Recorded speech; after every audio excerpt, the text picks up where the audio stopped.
In the timeless lands of Azeroth, where heroes are born and legends are forged, a world once brimming with stories now calls to those who remember. Long ago, in Elwyn and Stranglethorn, adventurers ventured forth, their hearts full of hope. The lands have changed. 19 years ago, an 8-year-old searching for a place to belong discovered a game that unknowingly set the stage for an incredible journey.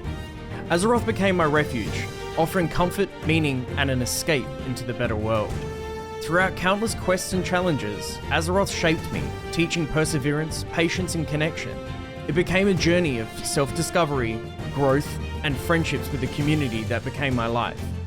Now, nearly 2 decades later, I'm embarking on a new challenge. A new chapter, one that mirrors my own growth and journey. I'm setting out on the ultimate challenge. Self-found hardcore World of Warcraft across all available classes. This is more than just a game, it's a return to the roots. A test of my skills and resilience, just as I found myself in Azeroth all those years ago. I'm now pushing myself to experience this world alone, through the lens of every class without relying on others. Self-found, just as I found myself. This is a culmination of 19 years of passion and memories. This journey isn't over, it's just beginning. This is my story. This is the tale of Lofty.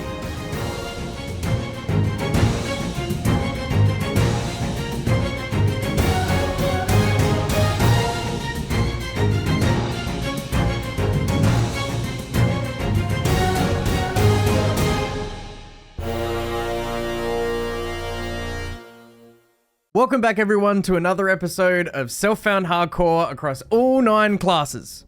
Well, today is a special day. We start a new character, and I'm pretty excited for this actually. So the character we're starting is finally a hunter. Now, I know that it's another relatively easy class, but believe me, I want to get some of the easy classes out of the way before we start to, take on a warrior.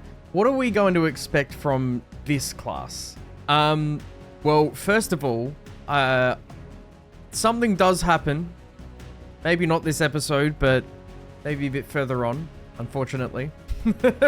Now, this class is actually really fun to play. It's got some really cool survivability, some really cool utility, and also you get a pet, which is, I guess, an added benefit. Hunters are one of those classes that are easy on the surface, but actually a lot more difficult in self-found hardcore, actually hardcore in general, than most people actually give them credit for. From memory, they're actually the highest percentage of lost characters on hardcore, mostly because people think that hunters are relatively easy to level, and they're a lot harder than they seem in hardcore, especially self-found. So what are we going to see out of this episode? Well, we're going to see the typical level 1 to level 10, except we're playing a different class, we're playing a different race, and we're also playing a different faction. We are finally going Horde. Now, for people that are new to this series is a challenge that I have set upon myself, and unfortunately, it's all 9 classes in self-found hardcore as solo as possible. Most of my mage was solo. I think I grouped for like 1 quest. The rest was completely solo. So we're doing this again on our hunter, which is our second character. Now, if you are new to this series and you've only come in on the hunter, or you are, an existing viewer that watched the whole mage playthrough, I'm going to give you a quick recap on what self-found hardcore involves and what we are expecting to see. No buying or selling in the auction house. Limited mail. Only specific quest-related mail is allowed. Reliant on self-acquired loot from drops, quests, and crafting. And, most importantly, no deaths. If I die, I restart, back to level 1.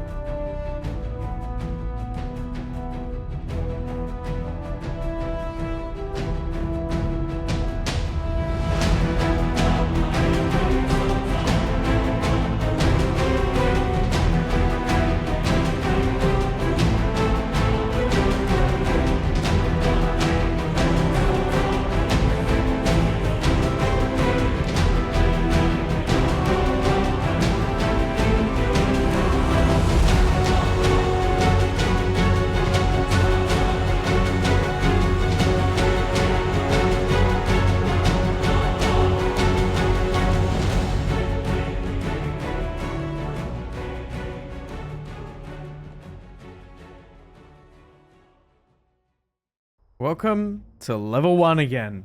It has been a very, very, very, very, very long time since I have played a troll, especially in Classic. I think the last time I played Vanilla Troll was probably during Vanilla, so it's been a long time.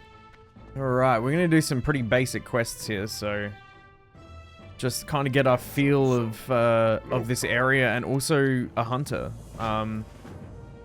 Hunter was my first class that I attempted in hardcore. So self-found hardcore is none the different, but I got to like 28 and I kind of gave up on it. So yeah, I'm curious to see how well we go with this one. Feels so strange being back at level 1 again. But I feel better that it's not something I'm actually repeating. You know, we got to 60 on the mage. Like, this is a, you know, breath of fresh air. I feel like I'm not playing the same character again, which is nice. Ding! Level 2! Forgot how fast it is to level at a low level. I was like, usually takes me 4 to 5 hours for a level, so 1 level is pretty good already. Only 58 more. I see you, Mr. Level 4.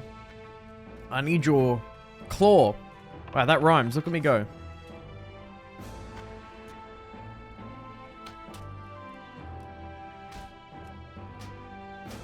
Hit him! What are you doing? Hit him! Thank you. Because we might die at level 2. Jeez, that would be embarrassing. Hit him! There we go. Great work. I could have kited him, but kind of not really a point in that. So one of the killers of not being a mage is self-sufficiency. So I don't have any food or water, which is, you know, a massive thing. But I will say we do have Feign Death, which is a massive increase over a mage. So that is pretty good. Having the ability for, you know, a get out of jail free card is definitely good. Also, Ding level 3, we are monstrously moving fast. You know, frankly, I think we'll be level 60 by the end of this episode. You know, who knows? That's a joke, by the way. Alright, we're gonna look for sleepy peons. All of this starting area is completely new to me. I haven't done any horde side stuff since the start of Classic WoW coming out. And then additionally to that, it was only undead. Like, I don't think I ever did troll, so this will be new for me for quite a lot of it. Oi, you, wake up. Thank you. We have to go collect some items as well while we do it. I mean, realistically, most starting areas are relatively similar in the way that they function and work. You know, you have gathering quests, you have some killing quests, you have some, like, slightly harder killing quests. Usually there's a tunnel or something, like a cave that you get involved in. So, generally, they're all relatively the same. I see another sleeping one. I mean, these are lazy workers, dude. Lazy workers. You know, while I'm busy being a hero, all of them are lazy. Unbelievable. Wake up. Oh, I also need these guys too, it turns out. Didn't even realize. Hey! What are you doing asleep again? Come here. Who do you think you are? Thank you. My G, do any of you sell something? Oh my god. You don't think it would hurt to have a vendor? Thank you. Jesus. Let's talk about the hunter's abilities early on in the game, especially between 1 and 10. When you start off, we literally have Raptor Strike and a bow, which gets us to around level 3. After that, we start to see abilities like Serpent Sting, which is a dot effect that deals damage over time. It's a staple of the hunter rotation. and a super powerful ability early game and actually ongoing through the whole leveling experience. Now, our second ability is going to be Arcane Shot. Arcane Shot is just a straight up damage ability. It's on a 5-second or so cooldown. It just does damage. That's about all I can explain to you. I wouldn't say as powerful as it seems, but it is a staple of the Hunter rotation as well. Now, the third ability we're going to see is Concussive Shot. Now, Concussive Shot is purely a slow. All it does is slow the enemy down so we can either maintain some distance so we can kite it, or we can, most of the time, after level 10, use it to kind of allow for my pet to gain aggro again so I don't die. That's generally the best way. Now, the fourth ability we're going to see is Aspect of the Monkey. We don't really use this ability for very long. All it does is just increase our ability to dodge. And early game, like very early game before we have a pet, it's relatively useful until we get the next one, which is Aspect of the Hawk. Now, the last ability that we're going to see is Aspect of the Hawk. Now, Aspect of the Hawk, all it does is increase our ranged attack power to essentially give us more fighting ability. Now, this ability is a staple of a hunter and pretty much the aspect we're going to be using the whole time, apart from getting around places like Aspect of the Cheetah, Aspect of the Pack. But for 99% of the time, we're going to be using Aspect of the Hawk because it does the most for our character in terms of damage dealing. Blood and thunder. I don't think we need track beasts. I think we'll be fine without it, to be honest. For the moment, at least. God, I'm so excited to get my pet at level 10. Oh, I'm so excited, I'm so excited, I'm so excited. I'm so excited. I just can't hide it. I don't mean no more. Cause I think I like you. Alright, we've got a few more cactus apples. We'll have to kill some vile familiars while we, collect other things on the way. Parry? Come on. Well, the plus side is that I don't have to sit down and wait for mana every 2 seconds. Now, I do know I say that with a grain of salt, because later on I will have to sit down for mana. But for the moment, it's quite lovely. Hit him! Last vile familiar. Now, there are respawns, so I'm getting a bit nervy.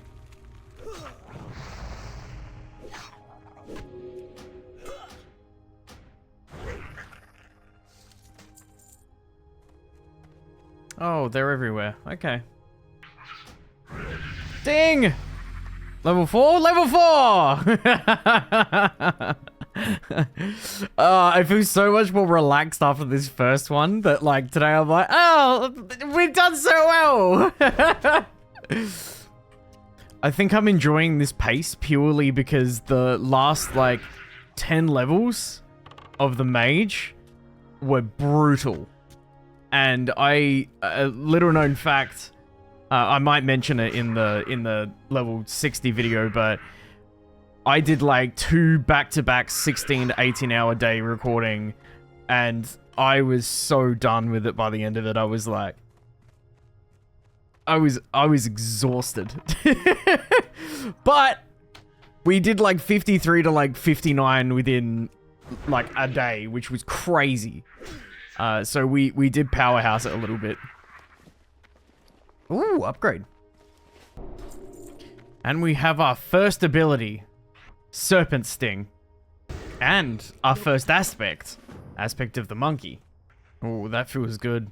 Feels good having a nice ability to use that actually does something instead of me just pumping arrows into some poor little vile familiar.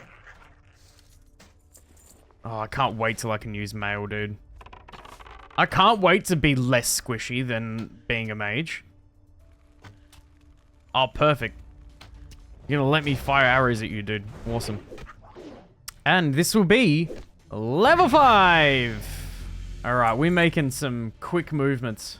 Now, let's talk about the reason that I selected a troll in this situation instead of, you know, a dwarf or maybe an orc. Let's go over the reason we didn't select an orc, for example. Orcs don't really provide us the greatest of racials as a hunter in this situation. Orcs are generally better for more melee classes, mainly because they have stuff like Blood Fury that increases melee attack power, They have better increased skills with axes. They don't really do much in terms of being able to help a hunter in terms of a class for the racials that they have. Let's then talk about a Tauren, for example. Taurens really only have a War Stomp, which is a 5-second stun, which can in some situations be quite beneficial for a hunter, especially if you want to get out of dangerous situations. But in terms of overall utility, Taurens don't really provide anything that we need. I mean, they do have some increased total health, but there isn't really anything substantial that we can use for a Tauren as a hunter that we can leverage. So Taurens are also off the table in this situation too. Let's also talk about Night Elves, for example, as well. Night Elves really don't provide us anything. The only thing that they do provide is Shadow Meld, which is basically like a stealth, but if you move, you lose your stealth. So it's not really helpful in that situation. Additionally, they do have a slightly increased dodge chance and some nature resistance stuff. But again, it really isn't beneficial for a hunter in hardcore World of Warcraft. So I guess Night Elves are also off the table too. The last one that we need to consider as well, apart from the one we chose, which is a troll, would be the Dwarf. Now, the Dwarf does have some better utility and also some better overall functionality that the other two don't have, which is, you know, gun specialization by, I think it's 5. And also, they do have a stone form, which can be pretty good in a lot of bad situations, especially if we're trying to get rid of a bleed or a disease or something like that. Now, in all honesty, I did actually consider running a dwarf again. There is some good utility with dwarves, but I felt like a troll was going to be better overall for a hunter in self-found hardcore World of Warcraft. So we didn't go that way. And also, I kind of wanted to try Horde as well. Now, let's talk about the reason that we picked a troll. Now, first off the bat, they have increased bow specialization, which means the same as a dwarf, we have an extra 5 skill points in specializations for bows, which is super handy off of the bat. Now, secondly, we also have regeneration. Regeneration helps us with increasing the rate of our regeneration of health by 10%. That is a massive, massive, massive thing for us in self-found hardcore World of Warcraft, because we can kind of live through better things or regen health faster, which is beneficial over the board. Thirdly, we also have Beast Slaying. Beast Slaying also helps us with increased damage to beasts by 10%.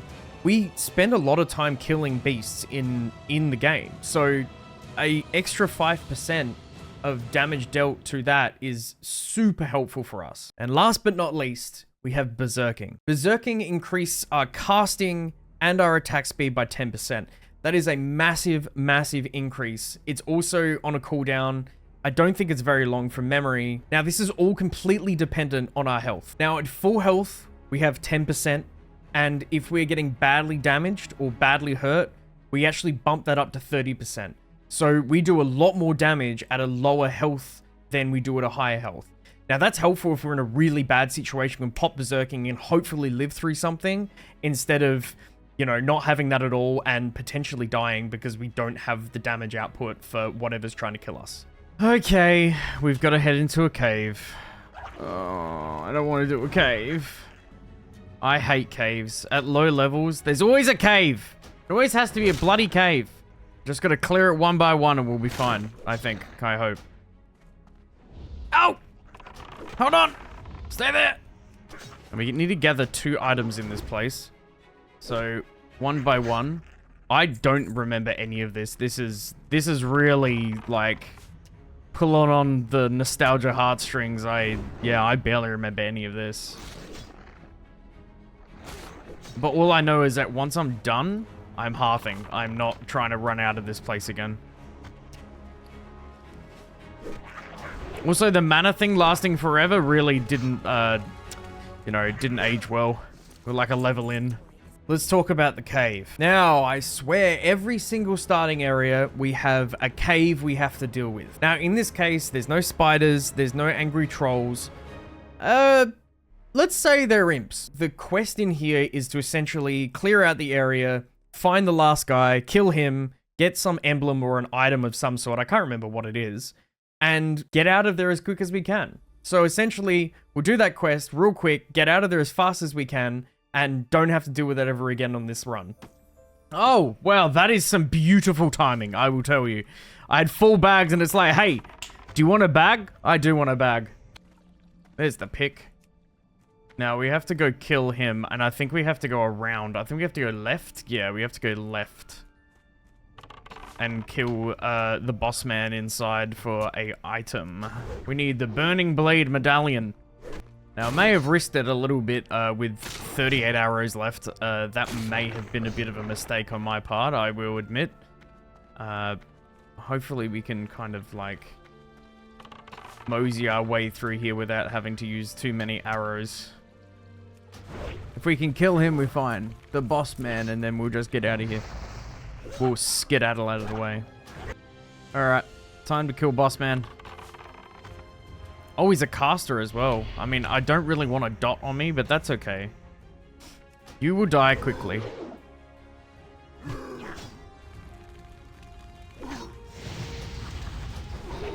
Thank you.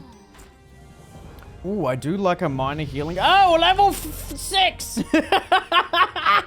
Dude, I'm not even paying attention to the XP bar because, like, I'm so used to doing so many quests to get a level. Okay, give me my arcane shot and my hunter's mark. Thank you very much. New abilities, better abilities. We do big power, big damage. Damn, bang, bang, bang, bang, bang. And off we go into the big, big world of Azeroth.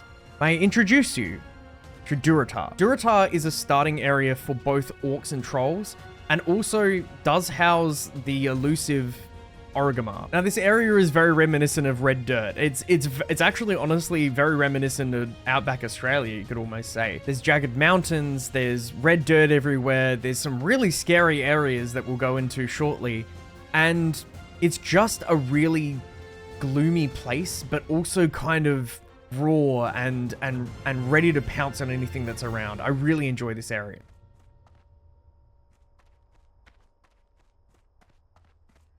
So we need eyes from these guys and some mucus from crawlers. And we're basically going all the way up and down the coast for them.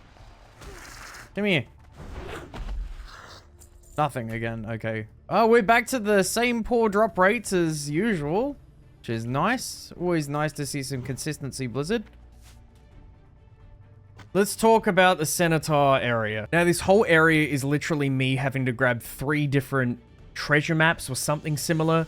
And this whole area is just completely infested with these Centaurs. Now, generally the best way to deal with these guys, as they are pretty much the first NPCs we see in this game at this level, you know, during this run, that are hostile. They aren't neutral. They're essentially the first ones, one of the first ones that are hostile. So we have to be really strategic in the way that we, you know, enter into this little, I guess, outpost area that's kind of, you know, not open. There's one way in and one way out. So essentially we are going to go straight through, kill the things on the left, clear out that area very slowly, move to the next one, kill out that very slowly, and go to the last one and kill out that very slowly.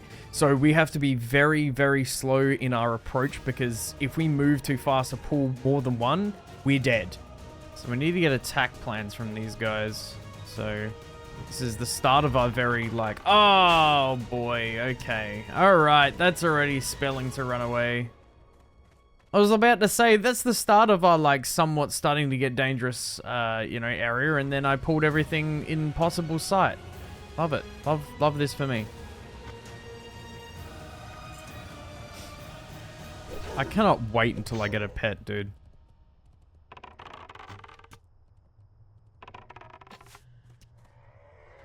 Having to melee things is infuriating. Alright, that's 2. Oh, I see a crate too. I would not mind that. Really? Brother. I was not prepared for you yet. And I missed my arcane shot. I love this. Dang! Level 7. Alright, we're finally in the new little town within Durotar. Oh, I don't miss not having a mount. I will tell you that much for free. So we have to do a grind from level 7 to level 8, which isn't too bad. And, you know, I'm very much used to having to grind levels, so This is nothing. 42 kills. That's like 10 minutes. Not like 6.5 hours for one level. And I believe this should be level 8. Oh, this keep in Durotar. This is probably the first introduction to super dangerous areas as Horde, especially as a troll or a orc. This keep is a super tight area. There's multiple different things in the area, and as a hunter, when I do the most of my damage, you know, from a distance, it can get really stressful because I can only do so much damage with a melee weapon. So again, like we do with the Centaur area and what we do mostly with World of Warcraft is take things slowly. So pull one thing at a time, try to not pull two things at a time, and let's just pray. Now, for some reason, I kept on having the main quest guy respawn really fast, so I had to kill him like 3 times. But in the end, we got through it and he's dead. Please stop. Oh. That was close, man. Just doing silly things. Okay.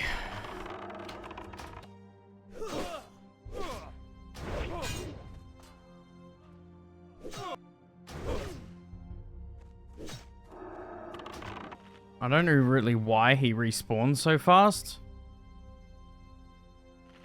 That's kind of wild. And I don't know why I killed him. Oh, I guess I need a key or something. I don't know why he keeps respawning so fast. It's really strange. Oh, another bag. That's nice. That's nice of them. Okay, we're off to kill some more crawlers, and we need to get some gnomish toolboxes. I would really love for like one eye to drop. That would be ideal in this situation. Finally, jeez. That took a while. All right, we have to go kill a bunch of things on another island. So we're going for a bit of a swim. I feel like I'm in Stranglethorn Vale again. This is great. Do love having to be here. It's my favorite thing ever. Okay, we got to kill him. And he's going to be a bit of a headache to kill, so... And I have to see if we can kite him out. Oh my god, can you die? Please? Thank you, jeez. If we can kite him out, he should be okay. It's just going to be a bit of a nightmare to get to initially. Actually, up there might be okay because he doesn't have anybody up there, so... That might be good. Now, you'll heal full if I don't kill you in time, which you're gonna do now! Okay, I wouldn't say full. That's half. So that's actually not as bad as I was expecting, thankfully. This boss in this jungle area was an absolute nightmare. I felt like I kited him around the whole island by the end of it. And it was just the biggest headache. I don't know another area that has a boss like that, or boss like that is so difficult to kill. I guess as a hunter, it can be difficult to try and do as much damage, but, you know, alas, we got him dead. The main reason that we struggled with him was because he would heal, and he'd heal for half his health. And I could not out-damage his healing.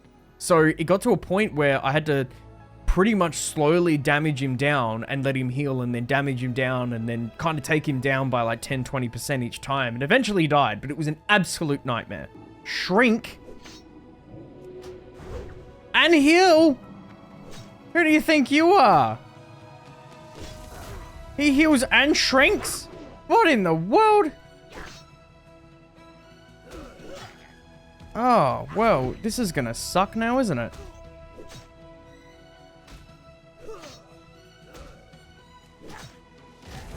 Oh, you gotta be kidding me. And then he heals himself. Okay, we've got to come up with a better game plan here. I think we're gonna have to kite him with concussive. How are you supposed to kill him? Okay, this is just getting ridiculous.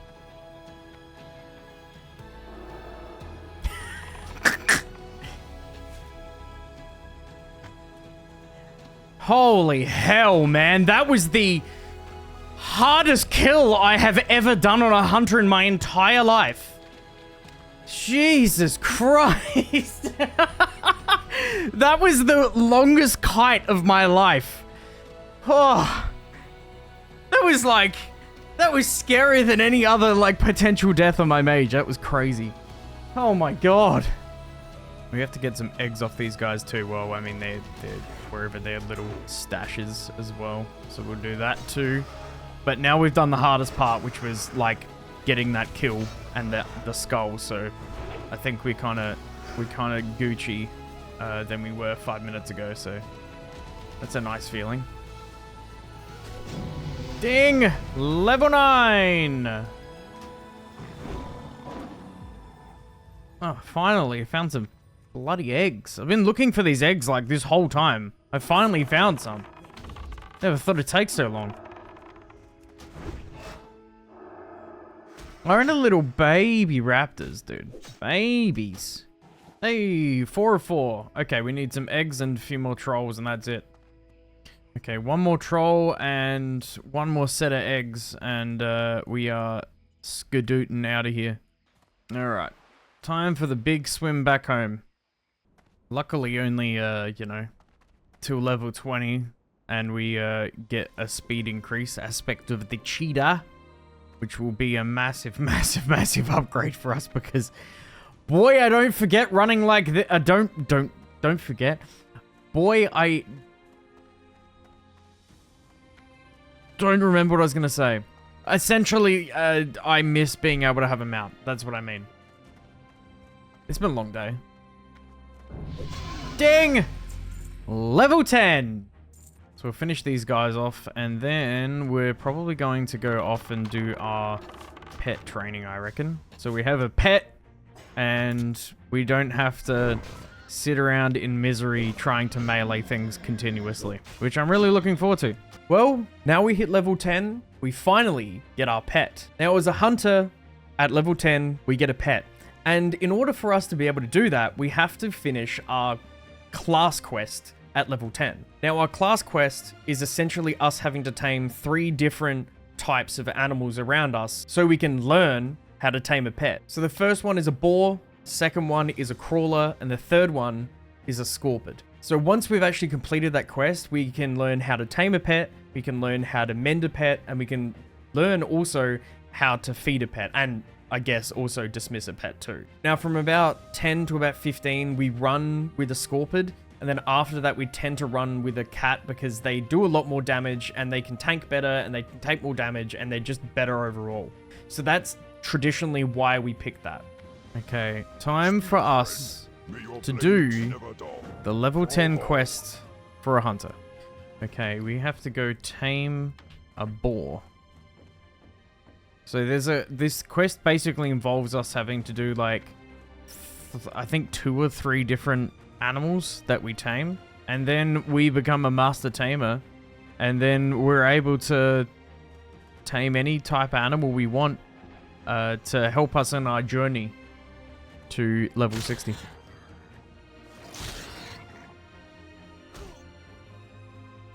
We need to go tame a surf crawler now.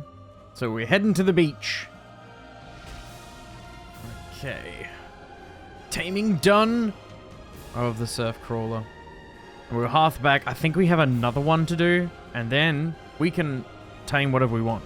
Alright. Luckily the armored scorpid is like literally like over here. So it's not as much of a run as the surf crawlers are.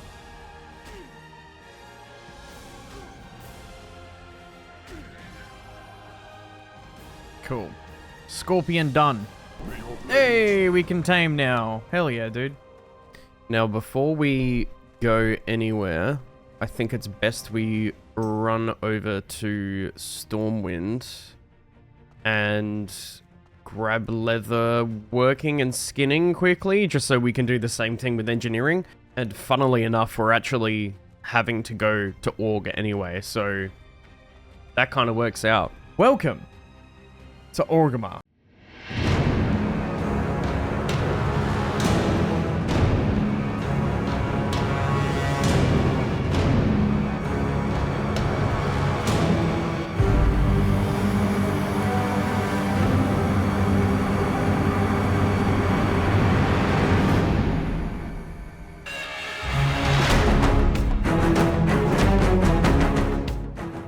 Since I can't pronounce this word ever, and in the, near on 20 years that I've played this game, I'm just going to call it Org. Everyone calls it Org, we're going to call it Org. Org is probably the main capital city to Horde as, Stormwind is to Alliance. It's a really jagged, primitive area and city that everyone seems to love. No matter if you're Alliance or Horde, you always love Org. Org does a really beautiful job at kind of making things look so much grander from the inside when you're actually walking in.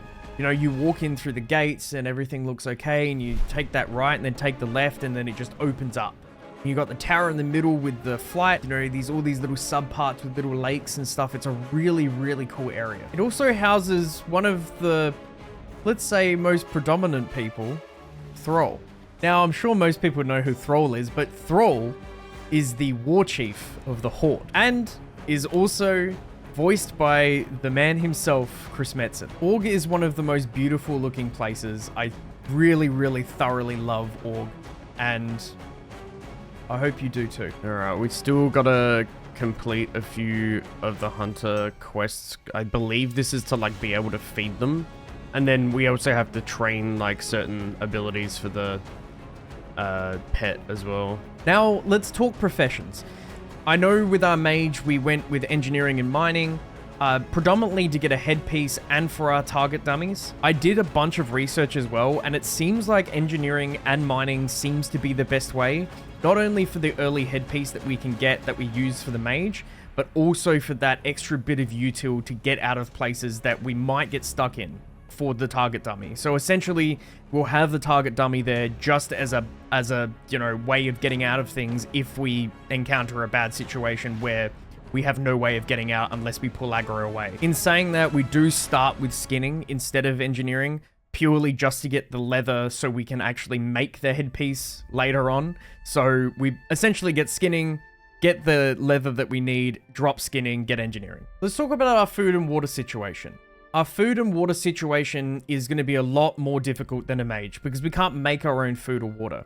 However, we can subsidize a lot of it through fishing. Now, thankfully, we can actually get 300 cooking off of fishing. So we can actually make some really good food out of fishing. Now, we also can ensure that we have enough food for our pet. We also have enough food for ourselves, and we also have enough food to make specialized food so we have extra stats. That's always going to help us. During this whole journey, I'm going to be fishing throughout just to kind of keep up our level and also keep up our stock. Okay, we finally have skinning, which is good because we need a bunch of light leather, so that's good. Perfecto. We also have mining.